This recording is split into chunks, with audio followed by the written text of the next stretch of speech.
Նստած եմ բանում ազգային ժողովի դահլիճում եւ նայում եմ դա ինձ համար ասենք գիտեք ինչա մի հատ sense բանի այն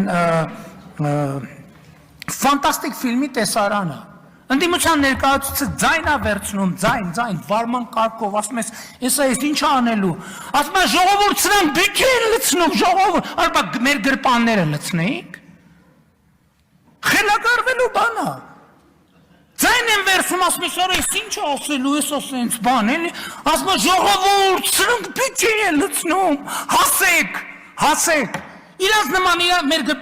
գրպանները պիտի լցնեինք, որ լավ լներ, այո, բյուջե ենք լցնում, լցրել ենք, լցնելու ենք, որովհետև ասում եմ, Հայաստանի Հանրապետությունը ի վերջո, քաղաքացին պետք է հասկանա, որ բյուջեի թիվը իր բարեկեցությունն է, բարեկեցությունը, ասում եմ, Այն չի թե շաբաթը քանի օրես մսով ճաշ ուտում։ Մեր տասնյակ հարյուրավոր գյուղեր ու թաղամասեր կան, որ ասում եմ ուզում ես շաբաթը 7 օր մսով ճաշ կեր։ Դու ապրում ես աղքատության մեջ, որովհետև այդ միջավայրը աղքատ, հուսահատ, քանդված, ցեխի մեջ,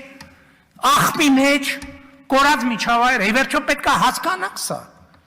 Պետական բյուջեն, քաղաքացու եւ համայնքային բյուջեն քաղաքացու բարեկեցության ցուցիչն է։ Ուզում ես տանը սնդուկի մեջ մեշոկով փող ունեցի, այդ միջավայրում ես ապրում դու աղքատ ես, որովհետեւ այդ սնդուկիցդ գալու են տանեն սկի վրա այդ խաբարել չի լինելու, որովհետեւ լույս էլ չի լինելու, որ պատուհանից տենաս 2 հոգով էին, թե 3 հոգով էին։